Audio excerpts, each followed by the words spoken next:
Ancient India's Math Mastery, from Zero to Fibonacci Sequence Before the West. The discovery of zero as India's single biggest contribution to the world of mathematics is well known. But do you know that ancient Indian scholars knew about Pythagoras' theorem, the sine function, the Fibonacci sequence, and even derived the first exact formula for pi, much before the West? Do you know that Gautam Buddha, before enlightenment, was a skilled number lover? A group of mathematicians and Indologists has recently presented much such information and anecdotes, documented in ancient manuscripts, at a conference in Delhi to popularize India's lesser-known but fundamental contribution to mathematics as is currently known. The way we write our numbers today comes from India. It is perhaps India's greatest contribution to our daily lives. Any number, regardless of its size, can be written using 10 symbols.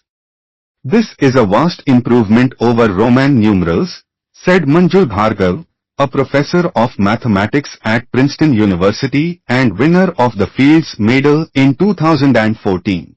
Apart from zero, Bhargav listed India's 10 other equally fundamental gifts and a few more to the world of mathematics that traveled to Europe via the Arabian route and returned as Western mathematical concepts.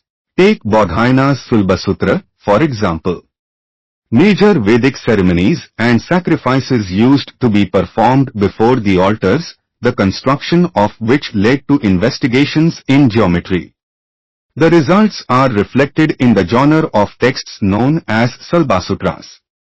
In one of these texts, dated to the 8th century BCE, there was a formulation of the same theorem that was later ascribed to Pythagoras.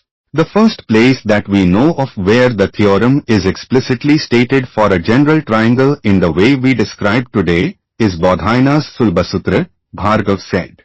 From the middle of the first millennium CE, Indic mathematics made advances, which proved pivotal for the development of the discipline. Successive generations of scholars built on, argued with, and refined one another's work to accelerate insights in trigonometry and algebraic solutions. In the 7th century, Brahmagupta formulated rules for the arithmetic of zero and negative numbers. A century later, Virhanka proposed an elegant solution on how to set up the poetic meters in Sanskrit poetry. The same solution became popular as the Fibonacci sequence after another 500 years. From Panini's Mathematics of Language, the first example of a generative grammar of a natural language, to the seminal contributions made by Aryabhatta, Bhaskar, Pingala, and Madhva, India has a rich history in mathematics, most of which was forgotten, he says. Madhva's exact formula for pi as an infinite series laid the foundation of calculus, discovered by the Kerala School of Mathematicians.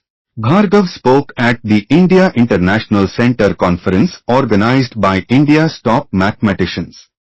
The conference was accompanied by a unique exhibition that displayed nearly 50 ancient mathematical manuscripts, besides showing a glimpse of the famous Bakshali manuscript, a 3rd to 4th century Indian mathematical text written on birch bark, and other items depicting the evolution of Indian mathematics.